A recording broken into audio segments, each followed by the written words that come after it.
Something happened to my other one. Hi. Let's see. Technical difficulties. Is anyone here from the other live? Hi. I don't know what happened. I was just on and I was talking to you guys and no one could hear me. Hi. Okay, let's see if I hope everyone's here. Hi Milton. I don't know what just happened with the last live. I was on and I was talking and no one could hear me. Hold on, I hope that one's not still up. They're coming? Okay, tell them to come over. Sorry we're this way. I don't know what happened. Hold on, is that live still going? Technical difficulties. I say this every time. I'm on a farm, so that's why. Hello. Hold on, I'm making sure everyone's here. Oh, great. Oh, good. Okay. So that's where I am right now. I feel so bad. Are you using a phone? Yeah, that's why, because I'm on a farm. That's where I've been staying for a little bit, and the Wi-Fi is terrible here, or the internet's really terrible, so I use my phone. Hey Sarah, what's on the menu for tonight? Oh, I have all kinds of stuff. So I have this amazing Yelp review by Lori Lightfoot that is a few years old. This is incredible. Hi Ken, how are you? I saw Kelly there too. I saw a few of my peeps. I hope they know to come over. I have this incredible Yelp review from Lori Lightfoot, the mayor of Chicago, that she left a few years ago. It's amazing. By turning the screen, I know, but okay, so this is what happened. Here, let's see if this works. Yeah, I can't. See, that's what happened the first time. Usually, hi, sorry about the screen, you guys. Usually I turn it way before I'm live, and I didn't, and I did the last time I went live, and that's what made it lock, and then everyone disappeared. Okay, I'm just getting my life together over here, by the way. It's fine. Okay, we're back. Life is somewhat together. Lightfoot is a Boston Terrier hybrid. Oh, you're gonna love this. It's pretty amazing. So I have that. There's a few, Sarah. Yes, I did have a lot of blonde moments today. Technology is not my thing, but I'm slowly learning. Thank you guys. Thank you for, I'm not gonna be here. So I've been staying here for a few months now. I'm not gonna be here forever. It's where I am. It's what I have to work with right now. I'm used to being in the city with super fast internet and all that, so I've had to learn to make do with what I have at the moment. Beetlejuice is crazy. Yes. Okay, so we have Lori Lightfoot, and then I have Ilhan Omar just made some really crazy remarks about defunding the police, and so we're going to look at Minneapolis. That's who she's campaigning for. Minneapolis, and also looking into Austin. They defunded their police. There's some really interesting statistics I have and some really interesting perspectives among the people that live there. So we have that. We have, oh, what else do I have? Some crazy stuff going on in some high schools. And if you want, we can do scary stories at the end. But before we get to any of that, I just have some women in politics say dumb inflammatory stuff. No, yes, it did happen actually. And I have a few rapid fire stories for you, just some really quick ones at the top, and then we'll go into Lori Lightfoot. This is a treat, trust me. You're gonna die laughing with this Lori Lightfoot thing. So the rapid fire stories that I have, so there, you guys know about the election that's happening here in Virginia where I'm staying right now, and that's Youngkin versus McAuliffe. Well, Virginia, as of we know right now, is a blue state that went to Biden, there is a new, and this is a huge, Biden was here campaigning recently. Obama was here campaigning recently. So this election is a really big deal and could possibly flip Virginia red. So there's a new poll that came out by Fox, and it actually shows that Youngkin, the Republican candidate, is now 8 points ahead of McAuliffe. And this is a really interesting election also because we've been talking about a lot of the schools. So one of the hot button issues have been parents being really angry at these school board meetings, and Virginia is sort of the epicenter of that. Loudoun County is a huge place for a lot of these school board meetings. So what's going on in schools has been a huge topic, not just at the school board meetings, but also in this election as well. So that is, I think, turning this election a little more Republican, and that's what a lot of people have been campaigning on. So Youngkin, as we know now, is in the lead, but we'll see what happens. This is going to be a really interesting election to watch. And just, is it next week? When is the actual election? I need to know that. Also, Andrew Cuomo, who we've talked about before, how is COVID going in this state, at the states? Where I am, it's pretty much almost non-existent. Our numbers are decreasing every week, but nobody some people wear masks and stuff like that, but it's pretty open. It's pretty, you wouldn't know anything is really going on here. I think Tuesday, I think you're right, on the is it the 2nd actually? Yeah, so it's coming up really quickly, and it's going to be really interesting to see what happens. It could either go either way, but as of right now, according to Fox News, Youngkin is 8 points ahead of McAuliffe. And McAuliffe, speaking of the school boards, is the one that said that parents don't have any business in the classroom. So that probably wasn't the best thing to say. Also, Andrew Cuomo, governor of New York, who resigned over allegations of misconduct, now has a criminal complaint against him, which is a misdemeanor. So I don't know if he's going to face any jail time or have to give a fine, but a criminal complaint has been formally filed against him. So what he's being charged with is a misdemeanor of forcibly touching. And that could have a fine of up to $1,000 or a possible jail time. I don't see him going to jail, or I don't know. I don't know what's going to happen with that. But they're expecting a possible arrest next week. Okay, well, that's really interesting. Yeah, it's jail time or a fine. So we'll see what happens with that. But that has been formally filed. Somebody just said, let's go, Brandon. Also, okay, and here's another quick story before we get to Lori Lightfoot. I'm looking to move my family out to Arizona. Too many California people moved here, and now the natives can't afford to live here. How's Virginia looking? Interesting that you say that. Okay, so that's someone from Arizona. So many people from California are moving to Arizona, causing the cost of living to go up. That actually happened when I lived in, people have been moving out of California for some time now. I don't think as drastically. I still think there is more people moving in than out, but for years now, people have been moving out of California just for the cost of living in and of itself, on top of everything else that's happening. This happened in Denver, Colorado. When I was living there, the price of living, or the cost of living, kept going up, and rent and housing kept going up because so many people from California were moving in. That also happened in Texas, because if you're from California, the average price of a house in California is $800,000. So if you're moving from California to Texas or to Arizona, where their average price of a house is much, much lower, people from California are going to be willing to pay a lot more. So let's say there's a huge house for sale that someone in Texas is used to paying $250,000 for. All of a sudden now they can mark it up to $500,000, and for someone coming from California, that's cheap, especially for a big beautiful home and a big beautiful subdivision. So I totally believe it. I don't blame you. That happens a lot. Okay, so also in Missouri, this just came out. Hi, Sasha.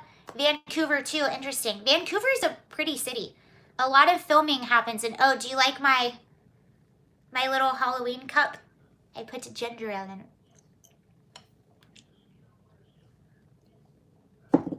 That was new. Vancouver is gross. I I've never been there. I've just seen it on television. Okay, so in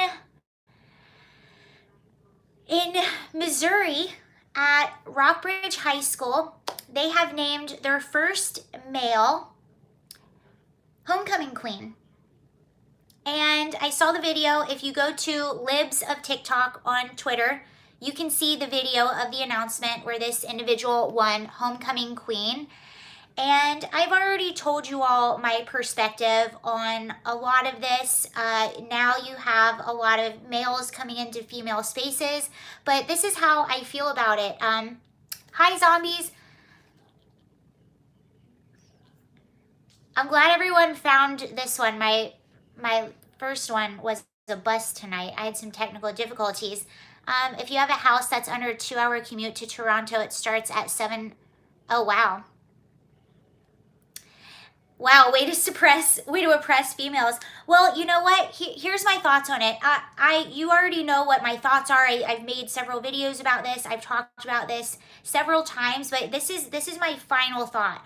I think that young women need to get up and say something, because I have a hard time believing that every young girl, especially the ones who are up in the running to win homecoming queen, I have a hard time believing every girl in that school is very happy about this. Even if they're saying that they're happy about this and this is so progressive, I have a hard time believing that's actually true. And I can talk about this all I want and give my opinion all I want, but at the end of the day, I don't have skin in the game as far as this. And what I think is going to happen is I think we're going to continue to see this, and we're going to continue to see women going ahead and applauding this, even the ones that maybe on the inside feel different than they are showing on the outside in the name of being progressive and inclusive. But I have a feeling that it's going to get to a point where young girls are going to have to start standing up the way that their parents did back in the day. What does Bridget Fetisi call this? I don't know if you guys watch A Dumpster Fire. Bridget Fetisi, she's politically homeless, but she has some really great opinions about some things. They have a segment in her show called The Crafty Patriarchy, and I call it the sneaky, sneaky patriarchy. You know, Dave Chappelle in his special said something similar. He talked about Caitlyn Jenner, who actually, Caitlyn Jenner came out and defended Dave Chappelle. I can't remember what her exact words were, but Caitlyn came out and defended Dave Chappelle, and Dave Chappelle even brought up Caitlyn in his special and said, isn't it strange that this individual's first year as a woman and gets the, was it the ESPY award for Woman of the Year? And that was the first year of being a woman. What about the women that have been women all their lives? Well, I feel very similarly about, you know, something like the homecoming queen, or you might have your own opinions, but you know what? If girls of that age in high school, if they're all okay with it, well, then that's what you want. That's your thing. You're the one with skin in the game, not me. I'm out of school. I don't compete in sports. I don't compete in something where, like, with what I do, like, my gender doesn't matter. So my skin is not in the game. I have my feelings on my private spaces and all of that, but young girls, I think, are going to have to start standing up for themselves. And I think it's going to get to a point where if this continues and it continues and it continues, they're going to have to, or else they're going to get trampled on. Like, this is their thing. You know, women fought for so long to have their equal spaces and to have their things. And you know what? Again, if they're okay with it, then that's their thing. They're the ones with skin in the game, but they're the ones that are going to have to get up and say something. Someone that is way out of high school and that's way out from playing sports and stuff like that, I can give my opinions all day, but there's a saying, hard times make strong men make good times make weak men. And I think that a lot of us have had it good for so long, we don't see these sneaky things as they're creeping up, whether it's parents in the school board meetings or people, you know, with politics. I used to not pay attention to politics and until I was like, hold on, there's homeless people all around me, and why do I feel unsafe in a neighborhood that I felt safe in 2 years ago? And why am I paying so much in taxes and my quality of life is going down the drain? And that's when I had to start paying attention to politics, when it started slapping me in the face. And I think with a lot of these things, with a lot of these progressive policies, I think that people are going to start paying attention when it starts slapping them in the face. And that's what's going to have to happen for some people. And that's what recently happened with a lot of our parents. These are people that aren't particularly political. We talked about the dad, Sam Smith, I think his name was, from Loudoun County, who his daughter was assaulted in a bathroom by someone who identified as gender fluid. Oh, I want to update you on that too. And then I promise I'll get to what the title is. So he was the same. This is someone, he's like, look, I'm not, and he was the one that got arrested at the school board meeting, who even our DOJ and our teachers association, they were saying that this is the face of domestic terrorists. They're calling these parents domestic terrorists. But this is someone, Sam is not particularly political at all. This just happened to his daughter. This slapped him in the face, so it forced him to start paying attention. And we've been so comfortable for so long. We've been able to live our lives, to trust people, and it's just gotten to our DOJ, his DOJ. But it just got to the point where you have to start paying attention. And I always say, like, California made me political because it slapped me in the face. All of a sudden, it was in my backyard. It was everywhere. I'm like, why are things this way? Oh, it's because of these policies. And that's when I realized how important even local politics are. Oh, but there's an update I wanted to talk about really quick, and then we'll get to Lori Lightfoot because this is super fun. Like, really fun. I'm excited to read this to you. So the font, apparently, allegedly, I need to double check and look this up, but I'm going to play devil's advocate here for a second with this argument. So allegedly, this thing that happened with Sam Smith, his daughter who was assaulted in the bathroom, apparently this was, maybe they were seeing each other and this was it was supposed to be a planned hookup, but didn't end up that way. Hi, Dave.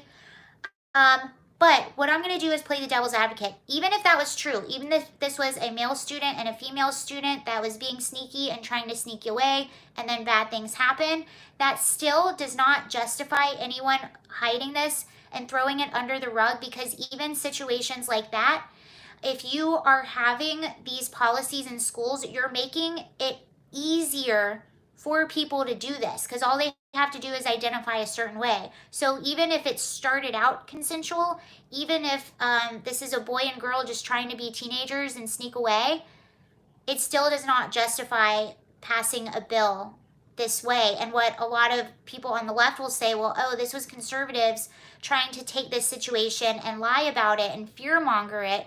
And I think that even if you're using that argument, it still doesn't hold water. Because if you're passing a bill like this, if you're now saying however you identify, it doesn't matter what your biological gender is, however you identify, you can use that bathroom. Now, in my opinion, all of a sudden, you're going to need even more people to monitor these bathrooms and make sure nothing happens, because now you have mixed biological sex in bathrooms. And I'll say this too, I used to work at a government facility and we had this very situation. This is way before any of the bathroom conversation was coming up. So this was years ago. But we had a situation where we had a young girl who wanted to identify as a male and wanted to spend time in the male areas and wanted to use the male bathroom. And we had advocates working with us that said, you know, we need to honor this person's wishes. And we were like, okay, but we need extra monitoring. Come to find, you know, this person had a boyfriend that was on, do you see what I'm saying? This person had a boyfriend and ended up, this was just something this individual was going through and ended up going back to wanting to identify as a female. I'm not saying that happens 100% of the time, but everyone deserves protection. And if you're going to all of a sudden have mixed sexes in a bathroom, you need, oh my gosh, Kelly, I'm so glad you're here. I saw you. I'm sorry, you guys. I had technical difficulties and I was talking to you guys and no one could see or hear me. It was like my worst nightmare. It was like I was there and I was talking and I was like, you guys, it's me. It's me. It's me, Sarah, and everyone. No one could see or hear me. I notified, oh, thank you. Is that stream still going? It was crazy. It was like a nightmare. No one could see me. It's me, Sarah. Sarah had locked-in syndrome. It's me. You guys know me. Okay, that's enough about that. Oh, also, this is probably good news. Oh my God, how long have you been here? 20 minutes? Oh, you were having a good chat without me? Well, great. Then just go back over there then. I was shadow banned from my own stream. Is it still on? I don't see it on my computer. Can we get her to say, let's go, Brandon? Let's go, Brandon. Okay, let's do Lori Lightfoot. Let's do Lori Lightfoot now that we're all here. We were having a great, awesome.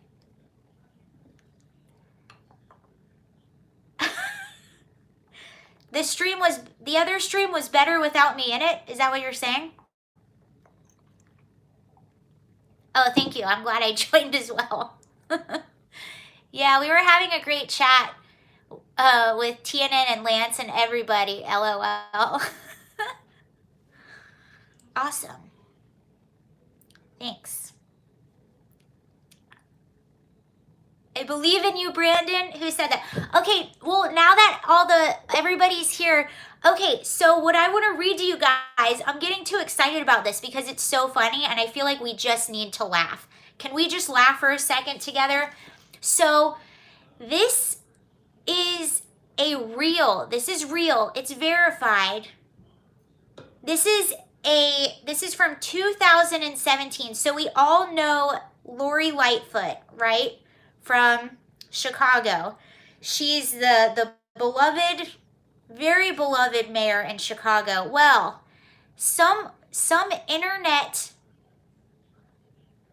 hero found this old Yelp review that Lori Lightfoot left in 2017. So we're going to read it together, and then we are going to read the response from the company because the company responded, and it's great. Beetlejuice. I would like to, also a movie that Alec Baldwin was in. Okay, so this is August 20th, 2017, and I'm going to read it to you as is because some of this, I don't know if there was drinking involved before this was written, but I'm going to read you exactly how it's written. So it says, so this is Lori Lightfoot's review on VIP limousine. Okay, VIP limousine. I would never use VIP limo again. Driver Carlos showed up early for our pickup. By the way, oh, where is it? I can verify to you that this is Lori too. Okay, so let's start over. She gave it a 1-star review. I would never use VIP limo again. Driver Carlos showed up early for our pickup. A good sign, right? Turned out not so. Carlos showed up and wants to use our bathroom. A little strange, but fine. Turns out he pisses on our toilet and does not have the courtesy to put down the toilet seats. Beginning of the end. We were going to the United Center. Carlos clearly has no idea how to get there. He is totally reliant on a whacked GPS system that has him driving his huge Cadillac Escalade stretch down extremely narrow neighborhood streets going en route that made no sense. I had to take over and give him clear directions to get to the expressway. Apparently, that was totally emasculating to him, but how are we going... Oh, shoot. Sorry.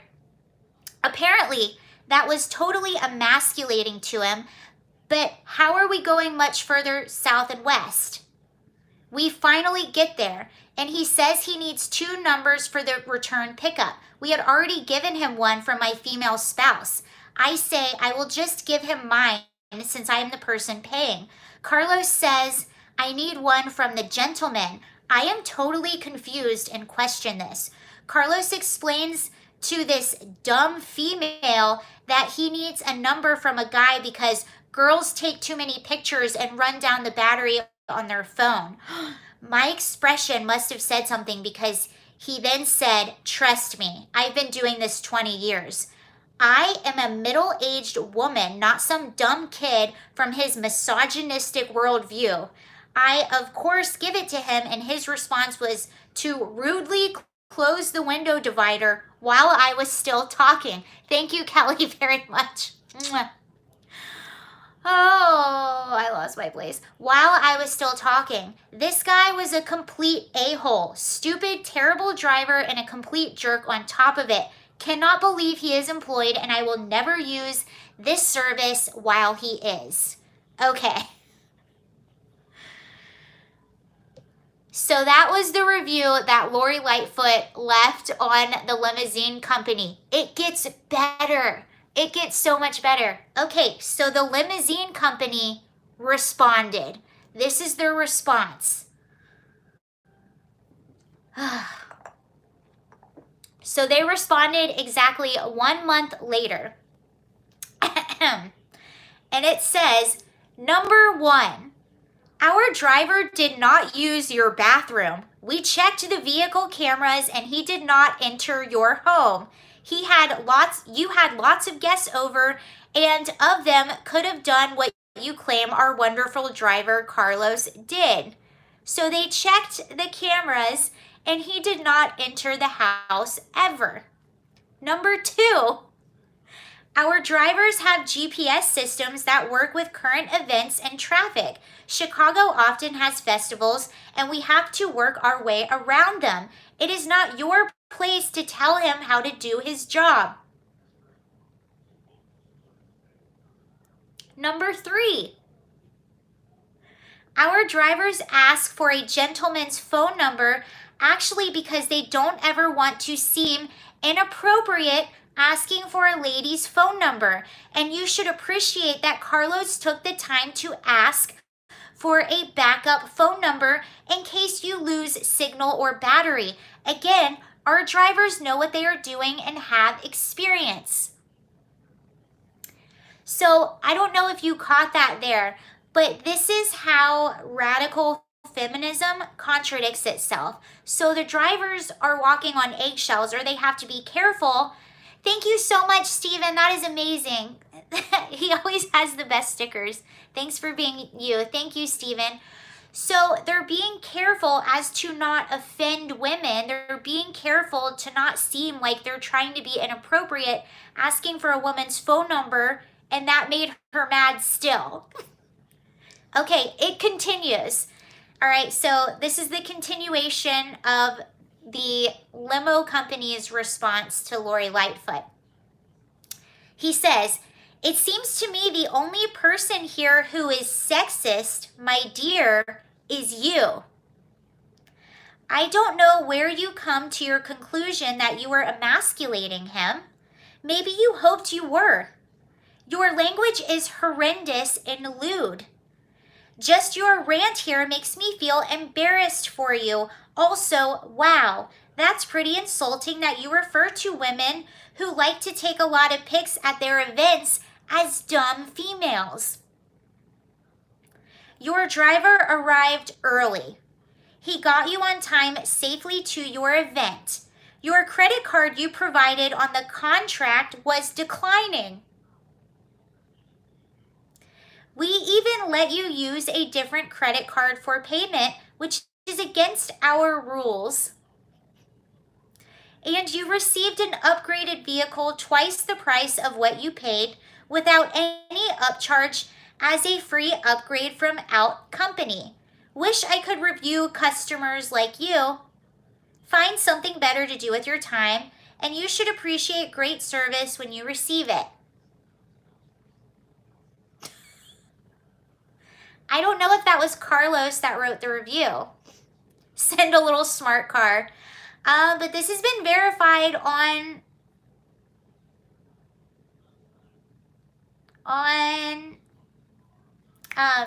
Yelp.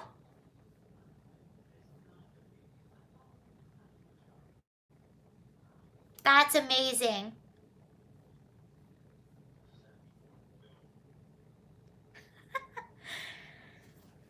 So this website says, what a response from a small, proud business owner. AKA the exact person Lori Lightfoot should be working for right now, but instead she's on a beach somewhere negatively reviewing someone else's customer service. She does the exact same thing in Chicago. She blames everyone else for the problems in Chicago. It's never her leadership. It's everybody else. It's never her. But I thought you guys might enjoy hearing that. I really enjoyed reading it. Carlos is a great American.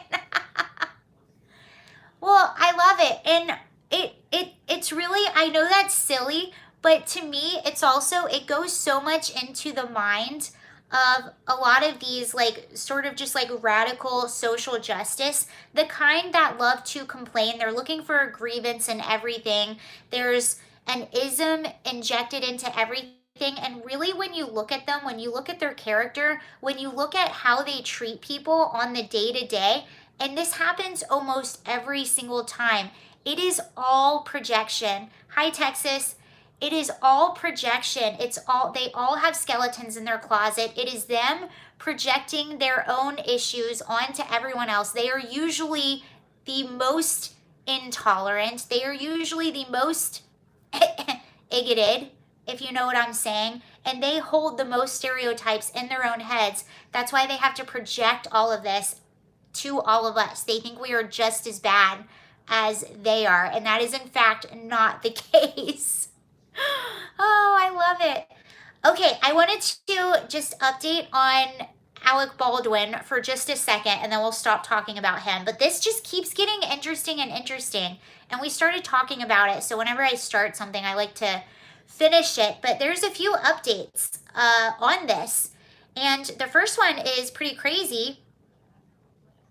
So apparently the armorer that we were talking about that worked on the Alec Baldwin movie Rust, the one that was in charge of the guns, apparently, and the one that was 24 that a lot of people were criticizing, understandably. She made mistakes. I think this was a mistake on a lot of different levels. There was a lot of people involved, and a lot of people made mistakes. A lot. But apparently she worked on a movie with Nicolas Cage, and he walked off the set in anger. So this is what happened with that. This is from the New York Post, and it says, a furious Nicolas Cage stormed off the set of a film where Hannah Reid was in charge of weapons. So this was the person that was in charge of the weapons on the film Rust that you all know about. The 24-year-old Rust armorer in charge of guns when Alec Baldwin, okay, so we know what happened with that. Cage, so she worked on a Nicolas Cage film called The Old Way back in August, and it says Cage even walked off the set screaming at her after she fired without warning for the second time in 3 days. The movie's key grip, Stu Brumbaugh, told the outlet, "Make an announcement. You just blew my effing eardrums out," Cage yelled before walking off in a rage. They even told the assistant director of the armorer she needs to be let go. So this was on the Nicolas Cage film. They were telling people that she needs to be let go. After the second round, I was pissed off. We were moving too fast. She's a rookie, he said, saying that it was only after complaining that he found out it was the key crew member's first movie in charge of weapons. So her first movie was back in August with Nicolas Cage, which is, yeah, this is a new one. I haven't heard this either. I just heard this today, which is, that's pretty good. If your first two movies, one's with Nicolas Cage and the second one is with Alec Baldwin, and you're that bad on the one movie set to where you make someone that angry and then you're hired on another big set, and that's where the problem isn't just with her. Clearly there's a big problem with her. Big problem. But it's not just with her. It's also the people that hired her. It's also the people that were overseeing the safety on this film with everyone in charge, the entire chain of custody with whatever this was. Okay, so here's more. So Brumbaugh That's the assistant director, right? I don't remember. Okay, so Brumbaugh, the guy on the Nicolas Cage set, detailed a series of complaints made about Reed, including that she walked onto the set. I'm going to read that again. Brumbaugh detailed a series of complaints that were made about Reed, including that she walked onto set with live rounds or blanks without announcing to the cast and crew. So this is what happened on the other set. She also walked around with pistols tucked under her armpits, such that they were pointing back at people, and allowed firearms to be aimed at people. Brumbaugh told The Wrap. Another crew member who spoke on the condition of anonymity confirmed the concern. So that's 2 crew members from this film. Reed put the cast and crew in several unnecessary and dangerous situations.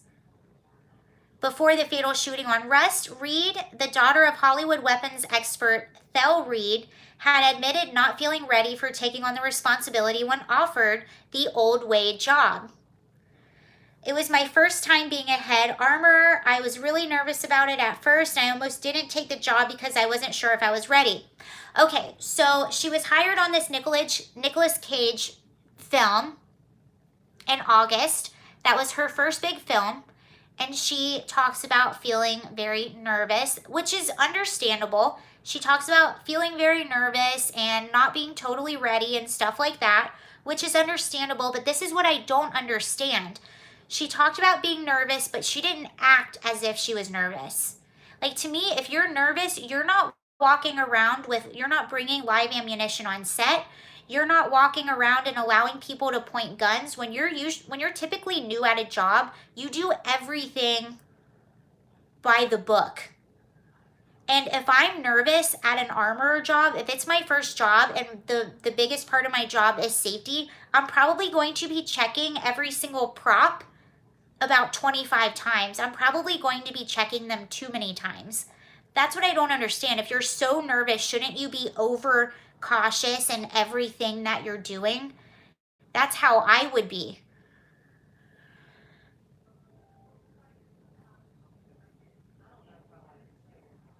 I think the best part about, so this is Reed's word. This is Hannah. See, yeah, that's what I don't understand, because every new job I have, when I'm learning something new and I'm nervous, I overcompensate.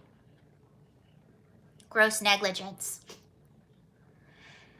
So Reed says, the best part about my job is just showing people who are normally kind of freaked out by guns how safe they can be and how they're not really problematic unless put into the wrong hands.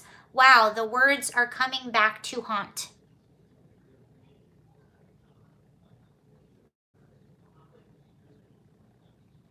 Brumbaugh, so the person from the Alec Baldwin set, blamed movie producers for putting such inexperienced people in key jobs to save money. Okay, so this is interesting. He says it's been happening more and more.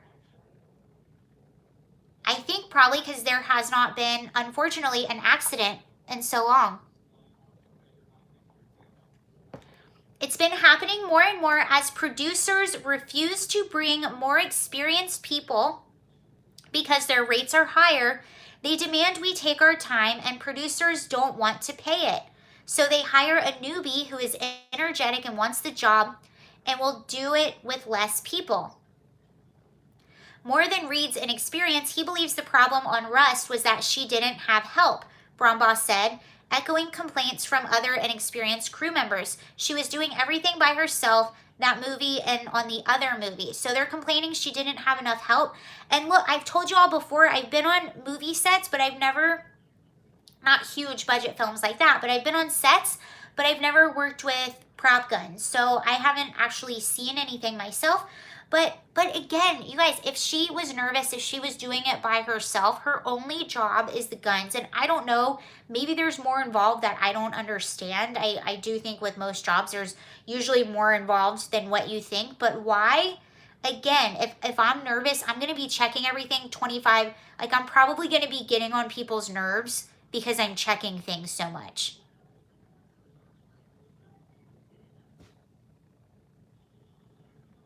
Someone said if there was more than one person in the other movie, the tragedy wouldn't have happened. A second person would have inspected to make sure the barrels were clear.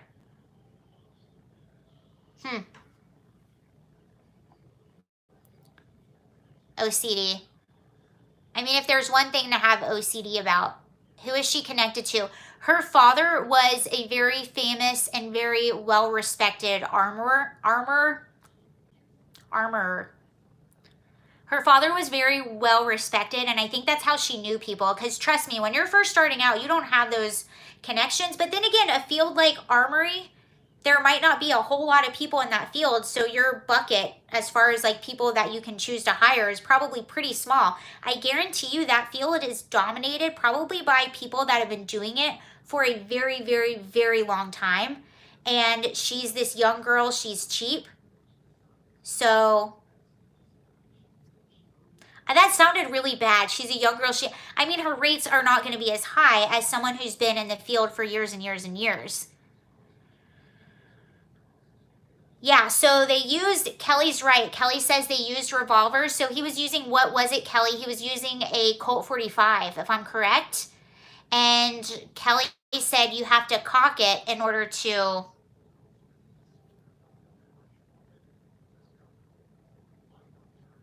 Yeah, well, I think there's a lot.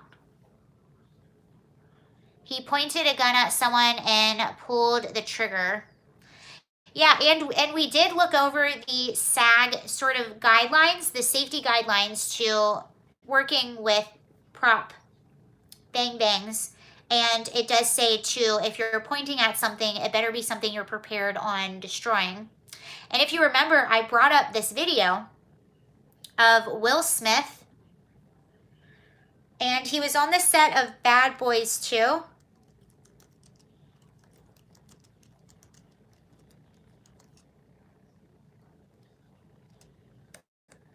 And they were at the table where they're showing all the guns.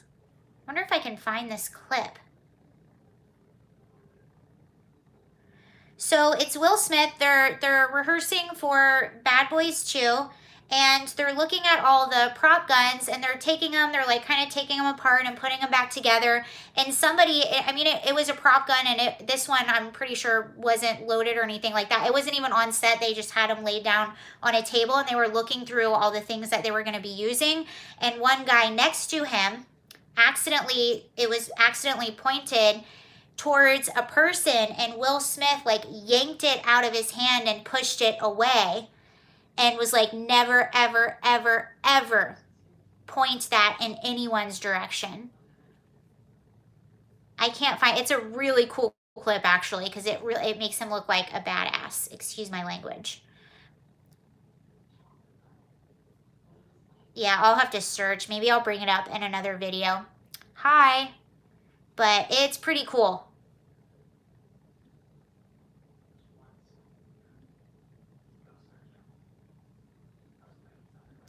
And then one more thing, term of the week, cold gun. One more thing about Alec Baldwin, and then we'll talk about this. This is actually, these were some pretty interesting articles about defund the police. So I'll get to this after we finish up with Alec Baldwin, but these are, yes, single action revolver. Okay, so Alec Baldwin, on his Twitter, I think what he's doing, you're a grown woman. This is your channel. Say whatever you want, Sansoni. Thank you, Braxton. I gotta find that Will Smith clip. I know if I can find it, I'll put it in a video or something. I can't. I'm trying to find it for you guys. It's really cool. I can't find it. I think it was Bad Boys 2. I found it.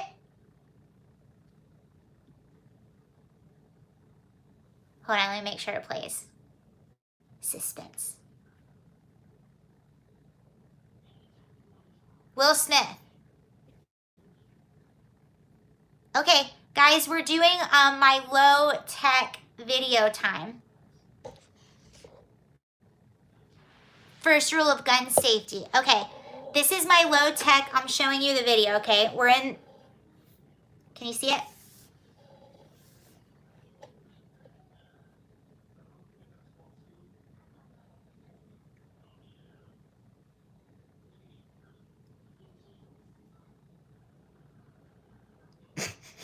Where's enter? Is it playing? Bumping it up a level to some of the cooler, more up-to-date stuff. It's not more extravagant than the second one.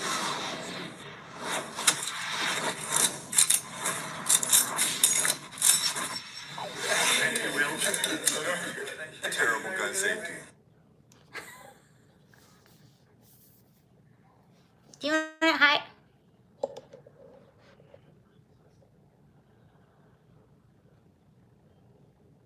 Stuff. It's not more extravagant than the second one.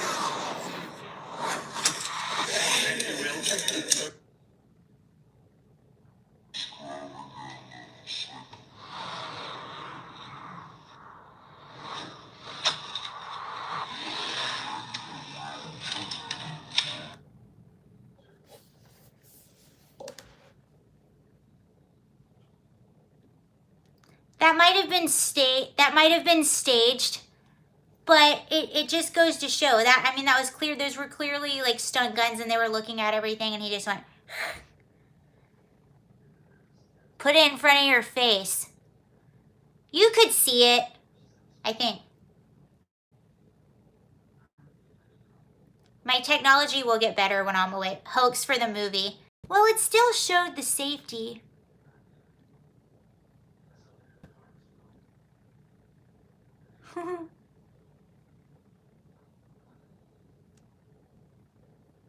Okay, now let's look at defund the police. Yeah, the message was there.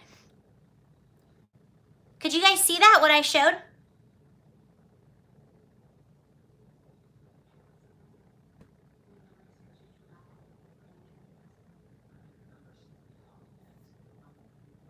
Okay.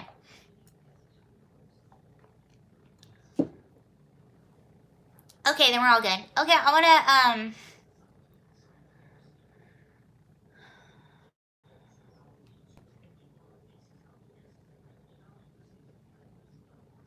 yeah, I think so too. So someone said that was the main part that I wanted to show, just him going like that. But yeah, I think him taking it all apart. Is that skull glass? Yeah.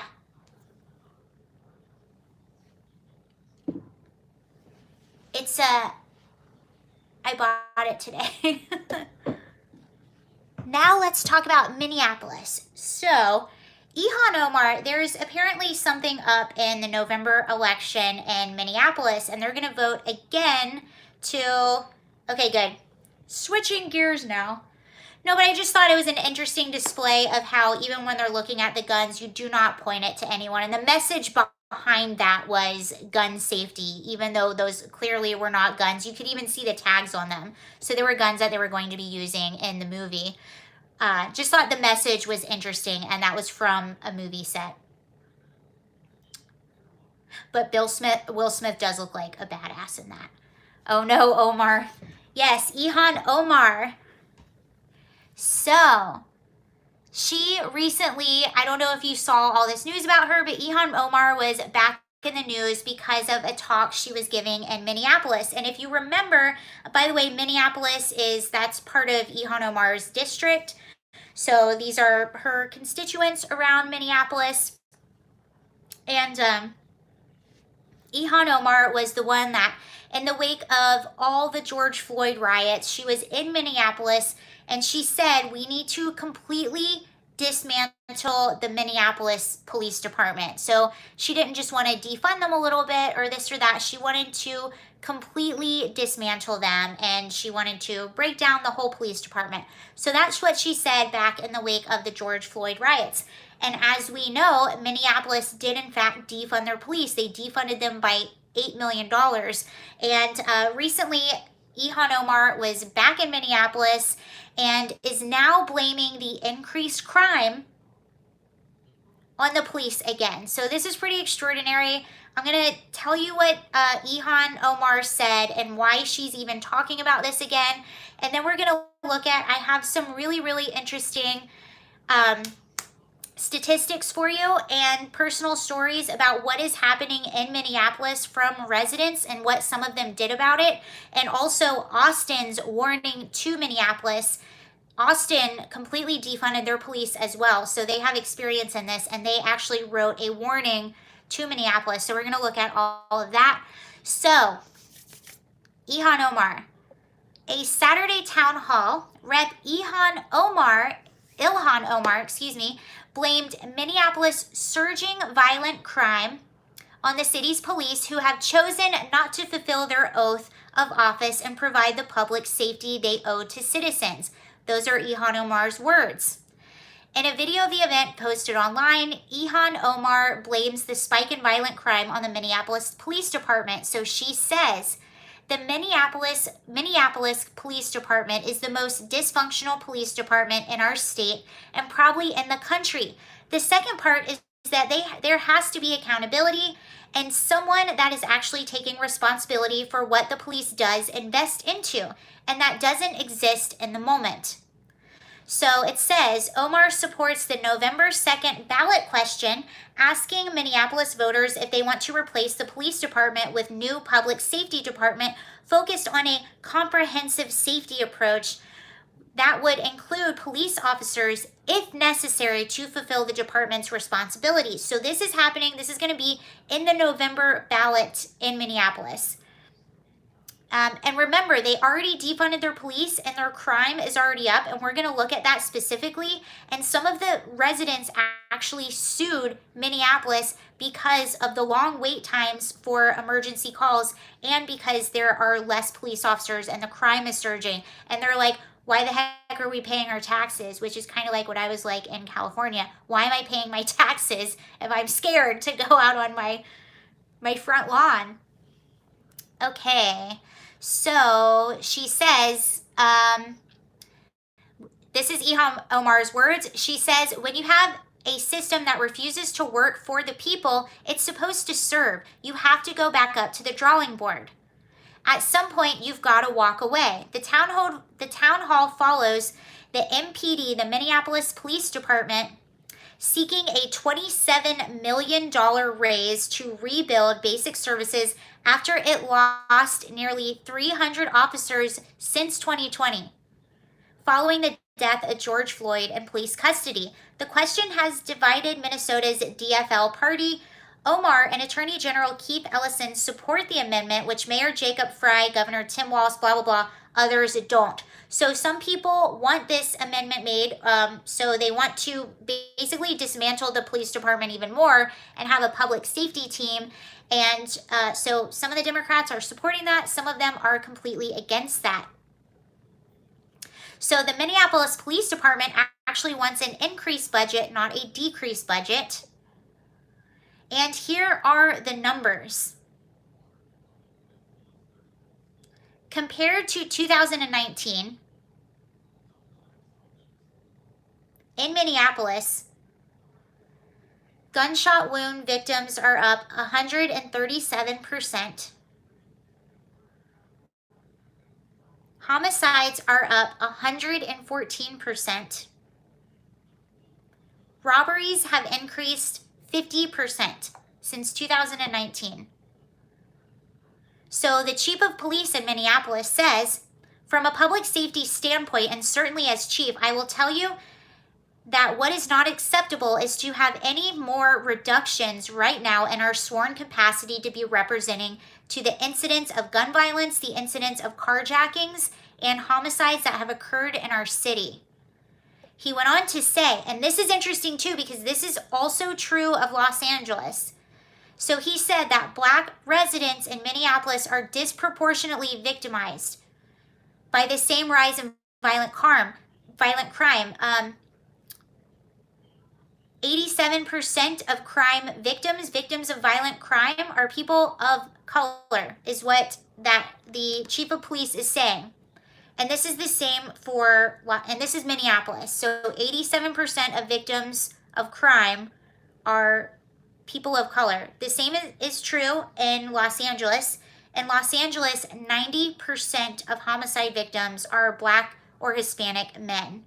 So when we talk about things like defunding the police, that disproportionately affects the very community that we are crying out for in this slogan, or whatever you want to call it.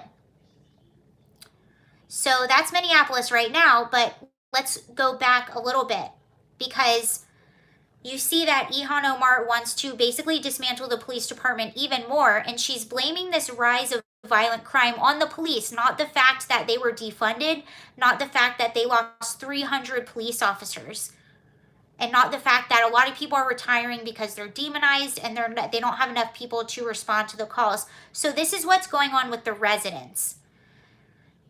So Don Samuels, 72 years old, American success story, born in Jamaica. He moved to the United States 52 years ago. He has since built a prosperous life as a designer, eventually settling in Minneapolis, inventing and creating toys for major manufacturers. That's actually very cool. So he's a toy creator and then sells his creations to toy manufacturers. That's pretty awesome. He became a member of the Minneapolis City Council, where he served 2003 to 2014. So he's an ex-city council member. Last year, he was shocked to see his city go up in flames. He's talking about during the George Floyd protests.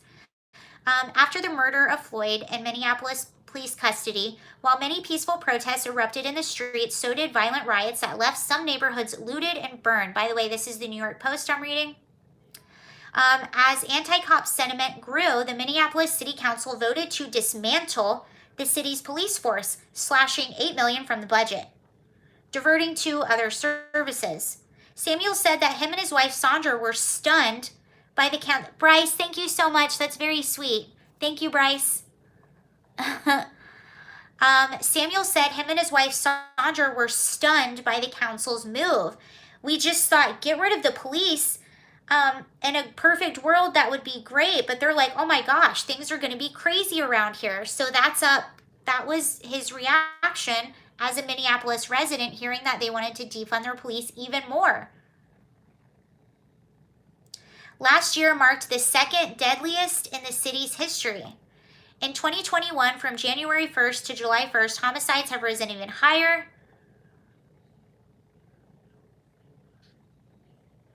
After many Minneapolis cops retired, quit, or went on extended medical leave, predominantly from PTSD. Remember, they had crazy riots in Minneapolis. So a lot of the medical leave was because of PTSD. Last summer, the city's police department is now short more than 200 officers from its state-mandated 889. The understaffing has led to a drop in police vigilance. Cops have made about 400 violent crime arrests so far this year, down 30%. Okay, so do you hear that? Crime has increased and arrests have decreased. I have a neighbor who called 911 to say that she was bringing her groceries in from the car, and there were guys getting into her car because it was open and they were trying to drive off. She called and was explaining this to the 911 operator, and they said, we don't have anyone to send. So that's another thing that happens when you defund your police. You call the police, and first maybe your wait time was 5 minutes, and it goes up to 10 minutes, and then it goes up to 20 minutes, and then it goes up to 30 minutes. And then it gets to the point where they're like, I'm sorry, we don't have anyone to respond to your call. There was this, I don't know if you all heard it, but there was this recording from, it was actually during the riots. And it was, I want to say this was in like North Carolina. This was in a southern state somewhere, not somewhere you would expect. And it was a mother with her children, and she stumbled upon a protest by accident, and then all of a sudden her car was surrounded by tons and tons of people. So she called 911. She's like, I'm scared. They're surrounding me. Like, they're not letting me go. What do I do? Like, I'm really scared. They're banging on my car. And they were like, I'm sorry, there's nothing. We can't send anyone out. And she's like, oh my gosh, but I have my kids. And they're like, yeah, we're sorry. We can't send anyone out.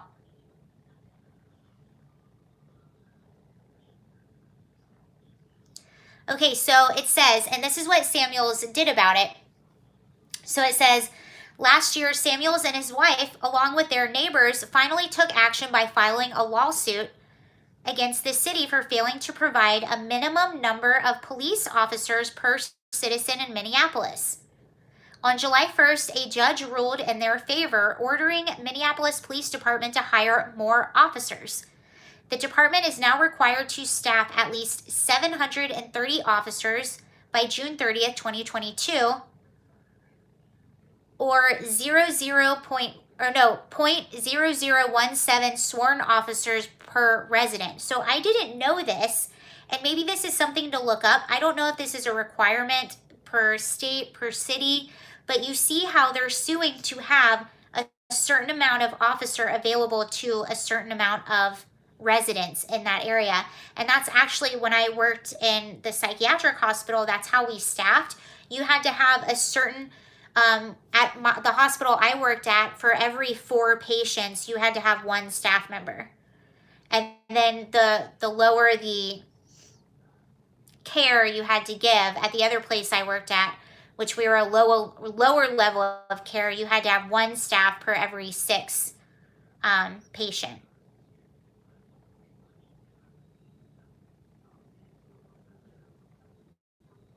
So it says here, the city council has also reversed its original decision to defund the police, approving $6.4 million in additional funding that the department requested to hire and train more cops.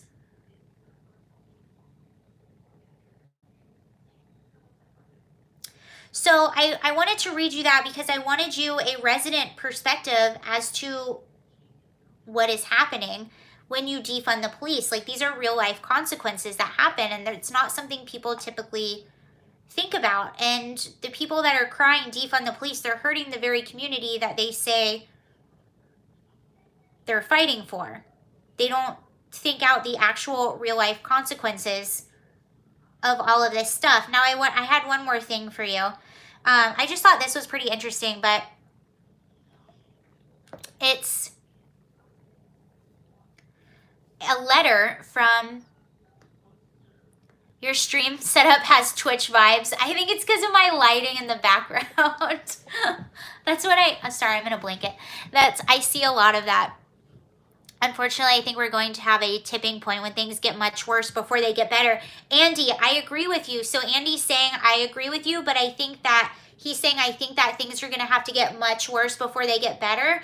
That's sort of the point that I was making, even for the boy who is now the homecoming queen at this high school in Missouri. I think it's the same thing. I think it's really going to have to show people this is not working. It has to almost slap you in the face before you realize, oh, maybe that was wrong. And that's unfortunate. But I think you're right, Andy. It might have to get worse before it gets better. Thank you, James. Okay, I just thought this letter was interesting, and I want you to remember where the resident was suing to say we need this many officers per this many residents. So this is a letter to Minneapolis from Austin, Texas. So again, this is another opinion piece, but these are people that live in these cities. That's why I wanted to see what their opinion is as someone living there. And it says, this is to Minneapolis from Austin, and it says, our city defunded its police. Don't make the same mistake. And it says, Minneapolis voters will be offered a chance to amend their city charter on November 2nd to end the Minneapolis Police Department, creating a new Minneapolis Department of Public Safety instead. That's what Ilhan Omar was advocating for. And I think about someone like Ilhan Omar, and I'm like, you know, she was a refugee here from Somalia, and she was able to become very successful in America, more successful than most Americans. And this to me just seems like somebody that absolutely hates this country. And I don't know why someone like that would want to go into politics if you hate this country. But this is someone who has a big influence, a big platform, and she advocates for the destruction of our country and everything that makes our country safe. And this is someone, I don't think she's stupid. I actually don't think that at all. I know people will joke about that, but I don't think that at all. I don't think it has to be a lie. If you are sitting there telling people that this is a good idea to completely dismantle the police department after they've already tried doing this, they've already been walking it through, and it's clearly not working. And she knows it's not working. She has to know it's not working. So she's getting up there and she's basically lying. Okay, so what?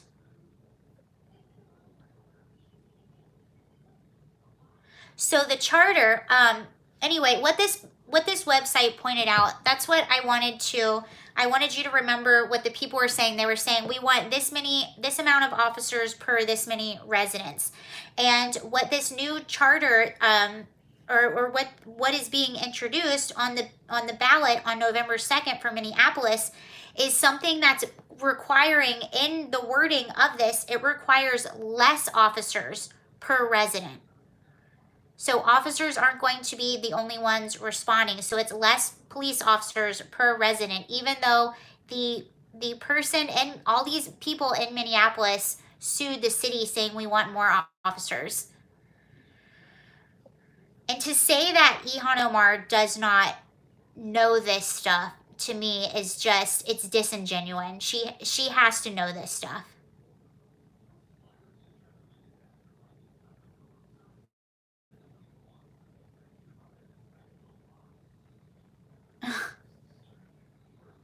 I think, she hates a lot of things, I think.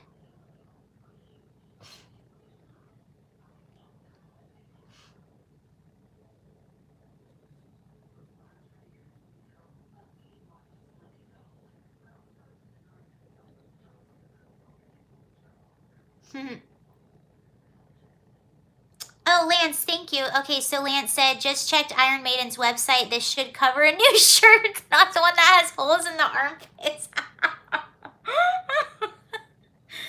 Lance, thank you so much. Okay, Lance, thank you for the new t-shirt. Oh, that made me laugh.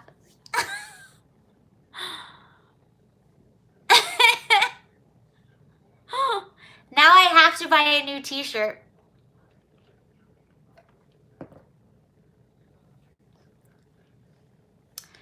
So Bryce, okay, I wanted to respond to what someone said earlier. Someone said that they think they might be trying to federalize police officers. That's what I heard as well. And it's an interesting take. I would want to look into that a little bit more. But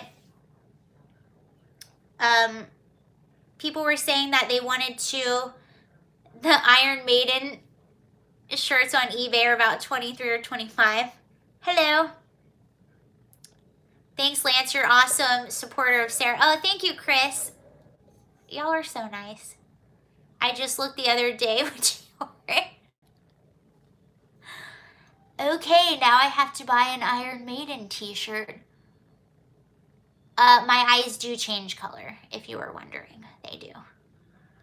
And yes, they want new federal police, so they want to get rid of local police and federalize law enforcement.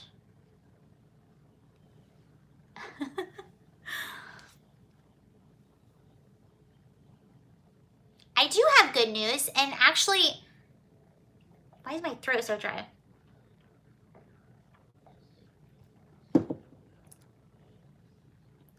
Someone has a KISS shirt.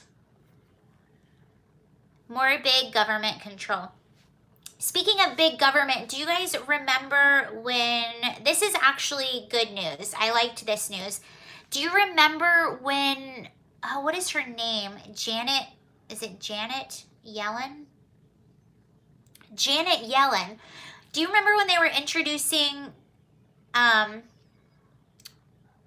the $600? So they wanted to monitor any transaction that was over $600 in your account, or that was $600 or over. Iron Maiden. Yeah, Janet Yellen. So it was Janet Yellen. So this was, a lot of people were criticizing this for a few weeks now, and they were wanting to well, this didn't pass, so that's good news. They were going to try to sneak this into the whole reconciliation bill. I don't know why $600. To me, that seems a really low amount, and that's really awkward. And I think they're just trying to get tax revenue wherever they possibly can. So they were talking about putting this in the bill, and the Treasury Secretary, that's Janet Yellen, yes, Janet Yellen, she was talking about this a lot, and she's like, no, this isn't spying, but people were like, okay, that's a bit of an infringement on privacy. TK, oh, thank you so much. Get a backup or different style, color, and Iron Maiden shirt. People are funding my closet. Thank you, T. Okay, so now I have to get 2 Iron Maiden shirts. A backup, one like my, well, no, I should keep the old one and sew it, and then get 2 different styles. That's what I'm gonna do. Should we look up t-shirts? Sounds like an excuse to mandate digital currency.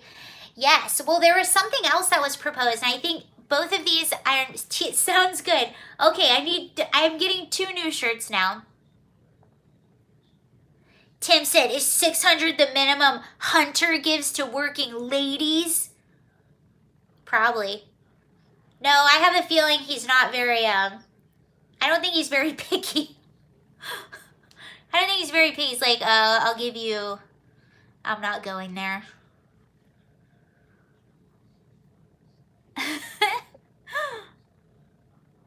So the $600 thing, anyway, it was Joe Manchin who went and actually talked to Biden. He was like, you can't do that. That's not good. Do not do that. And at least Biden was like, okay. So that's not going to be in the bill. But yes, they were proposing being able to monitor any transaction that was over $600, which most everyone pays. If you pay rent or any sort of mortgage, it's going to be, I don't know, unless you live out in the middle of nowhere, it's going to be over $600 a month. So that's at least 1 transaction a month, or every time you get a paycheck. But they had something else that they were doing. Well, you had to report if you pay anyone over $600 anyway. Actually, yes, that's true. I know this because of like small acting jobs. Like when I used to get like little acting jobs, if I didn't make over $600, I didn't have to report it to the IRS. They were like, you're poor, just keep it. Just keep your money. Well, they were also proposing something else. Hold on, I have it here somewhere.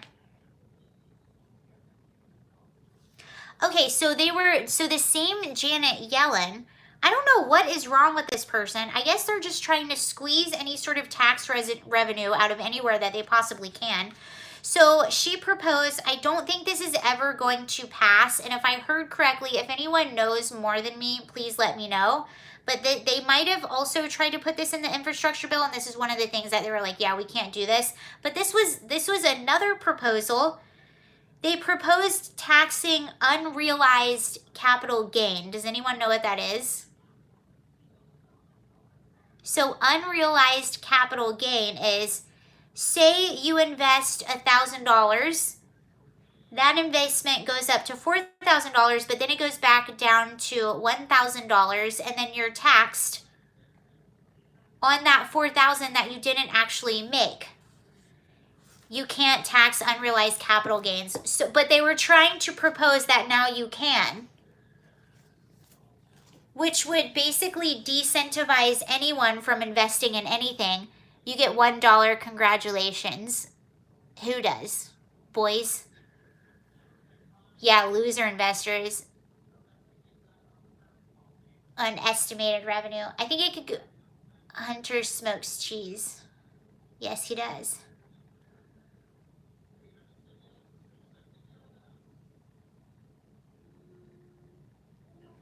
but no refunds if your stock drops.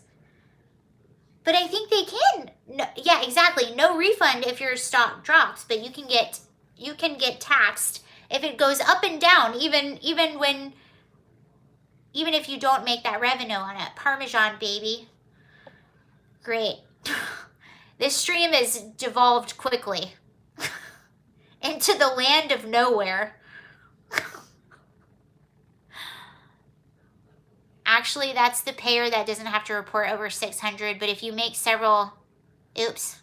Well, this conversation never happened and it's not being recorded. I've never made that much and not paid taxes.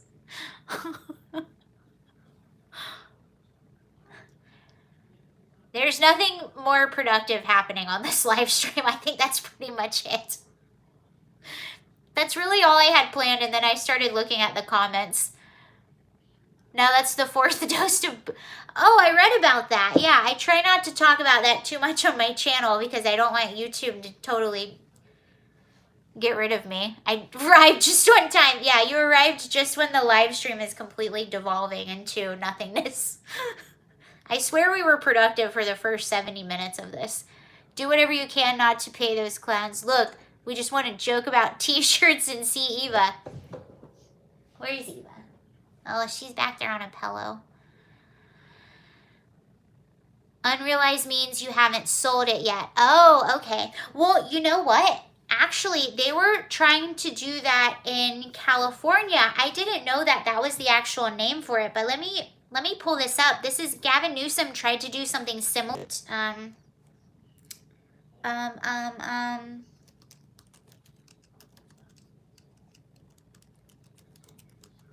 But it basically wanted to tax people. Like if you moved to, I can't remember exactly how he did this, but it was basically penalizing people for moving out of California. Like you would have to pay, shoot. Night 2, I'll have a great night. Night, Sarah. Bye, James. If you guys want to listen to me ramble for just 5 minutes, I'm trying to figure out.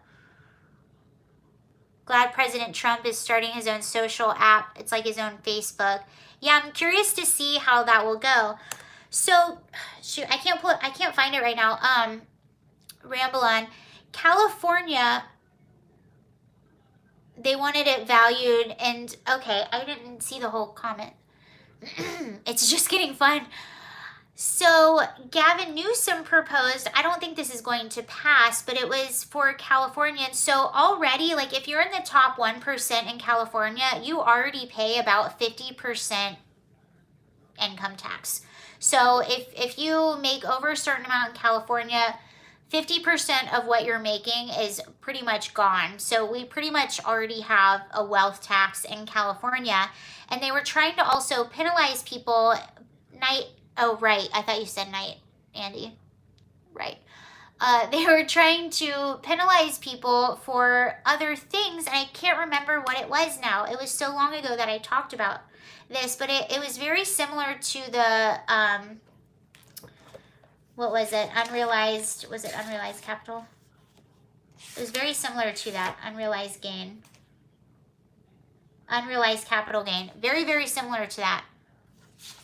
But they were trying to do that in California. It's never going to pass. And the unrealized capital gain, I don't think is ever going to pass. Ever. Hi, James. We're just kind of hanging out. Wait, what did you just say about passports? Oh, well, okay, so somebody said passport, so I'm going to assume I know what you're talking about. I think you're talking about, what is it, the gender X, where you can be like a non-gender. So, I mean, that's fine and everything. I have nothing socially against that. My issue is, are you on any alt media platforms? I'm on Rumble. It's just not updated. I'm on Rumble. I'm also on Odyssey. So you can see me on Odyssey. All my videos here go to Odyssey. I'm also on Locals, which is merging with Rumble. That's Dave Rubin's platform. I'm on Locals. So I'm on all of those places. Shoot, what was I saying? Okay, so my issue with that is a pure security standpoint. So if you're making a description about someone, you're saying it's a female or it's a male, or now the person on their passport says gender X or it's no gender. At least if you're an individual that's trans and you say I'm a female, whatever, at least you look like the female. Does that make sense? But when you don't know the gender, it could be someone that looks like a male or a female, and that is, no matter where your social whatever lies, that's a big identifying factor. Male versus female, those present very different things in your mind. So I just think about it on a pure security standpoint, and how will that weaken security? So that's my question about that. Otherwise, I mean, I don't care about stuff like that. I really don't. A furry, that's even on driver's license. Yeah, so it is. So again, we'll see what happens, but that is a big identifying factor. What if everyone identifies as X? What then? How are you going to identify someone? I agree, Sarah, that woke stuff is out of control. Well, how would you identify someone? Okay, so if you're explaining the way I look without my gender, small, blonde, long hair, squeaky voice. But if you say also a female, that's going to present something a lot more specific in your mind.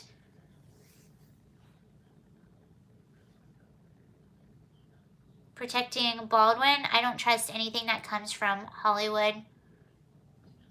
I do. Well, Baldwin has already attempted to distance himself from this situation. Now, keep in mind, the argument for put aside the argument that he had it in his hand and his responsibility there. And I already know the argument. I agree with you. I'm just playing the devil's advocate.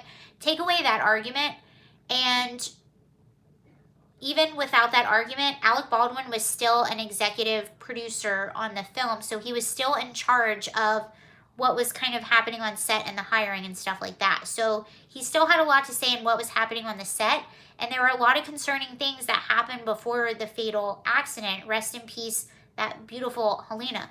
There were already accidents that were happening on the set, so that this person was continuing to be employed so there are a lot of things going on. It wasn't just like this was a very isolated mistake that was made and everyone thought she was totally competent. There were other mistakes that were made on the set, and now we know there were mistakes made on the set of a movie that she worked on with Nicolas Cage, to the point where he walked off the set in a fury and yelled at her.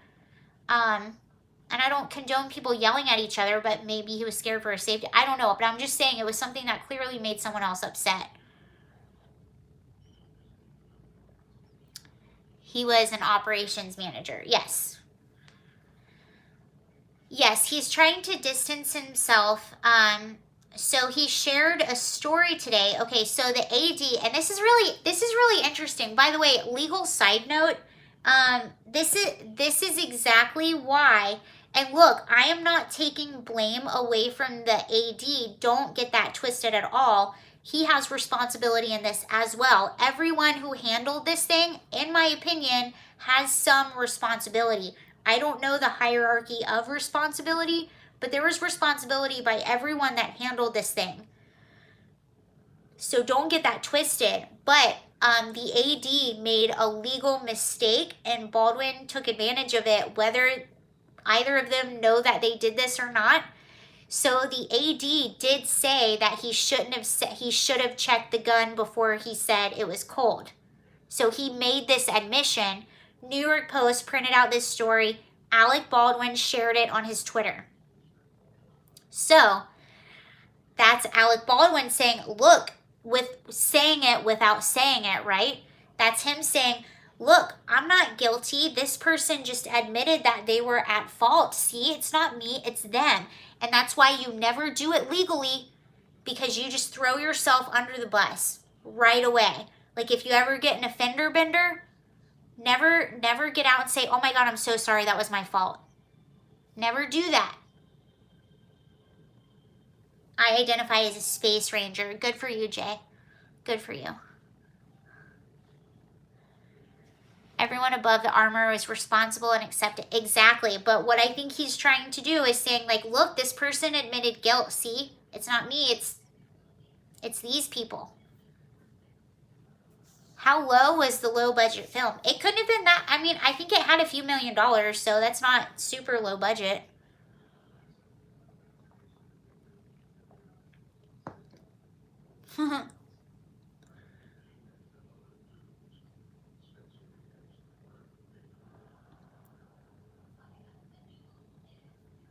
All right, y'all.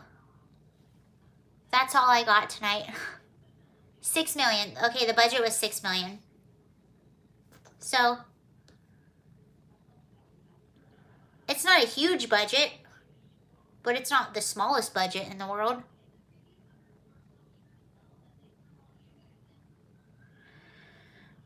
Okay, Braxton asked if I checked out the Squid Game. No. Low budget, well, I can tell you. Okay, a low budget film, actually, 6 million, that's not a big budget. Low budget. I'll tell you the numbers, if it'll come up. Bryce, oh, thank you, Bryce. That's really sweet. Thank you. Good job. Thank you very much. In-N-Out closed up in San Francisco? Yes. Everyone else could still make a mistake. I identify as, oh, jeez. Friday cost $3.5 million to make. You can make an excellent film on a low budget. You really can. You just have to be smart. So I think low budget, freak. I don't know. This isn't working right now. But 6 million, that's not a big budget.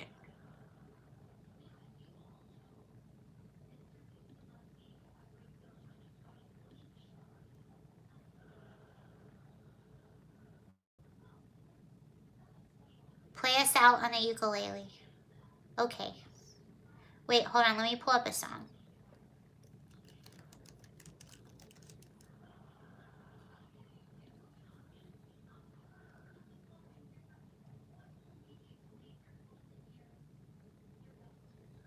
Okay, I'll get the ukulele. Hold on.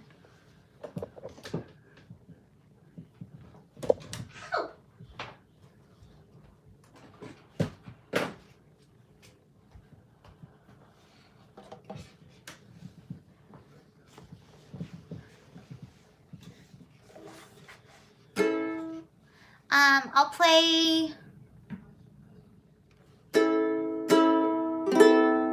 I can't see my chords right now, so I can't really do. The cat's sleeping. Do you see her? She's sleeping. So I'll play this on the way out. No way, that's awesome. I'm going to play M. Night Old. No, I haven't seen that movie Old.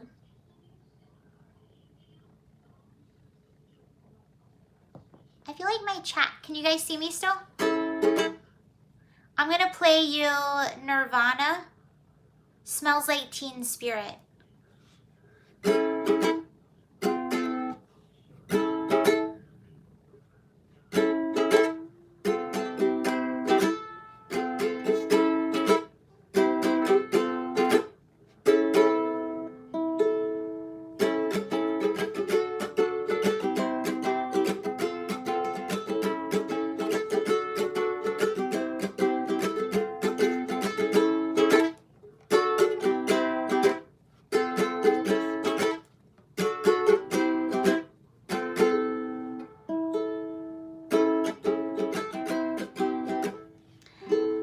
I used to be able to play it.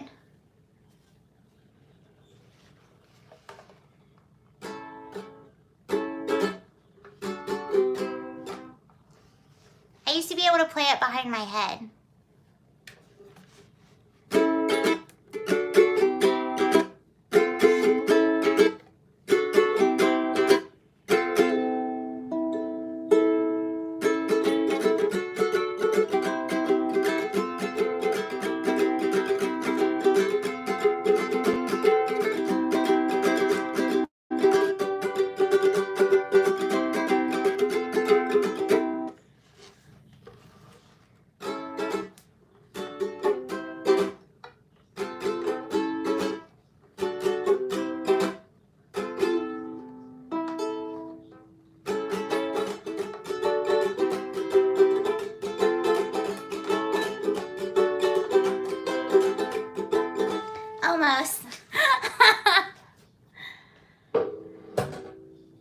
I used to be able to play it behind my...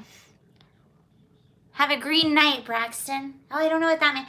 I used to be able to play it behind my head. I haven't tried that in a while.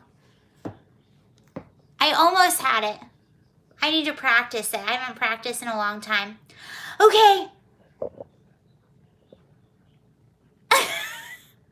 I just started a mosh pit with my cat. Cool. Hold on, I'll get Eva. She'll say goodbye. Hold on. Let me get her.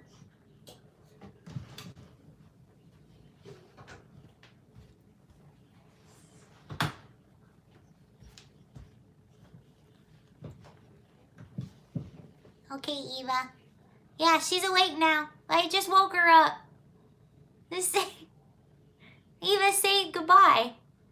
Why do you look so angry? I know, because I woke you up. I'm sorry. I'm sorry. Okay, we'll put you down. She's not very happy. Unhand me, vile human. Eva. Hurry. Okay, there you go. Go down. Ow. All right. It's a live cat. It's not a prop. All right, that's everything I have. Okay, good night, everybody. Thank you so much for everyone that joined. Furry friends. Okay, bye, Lance. Thank you. I'll get a new shirt. Okay, bye. Have a good night. Thank you. Careful when you point that live cat. That is true. She's violent. She's very violent. Okay, bye, everybody. See you later. Bye, zombie.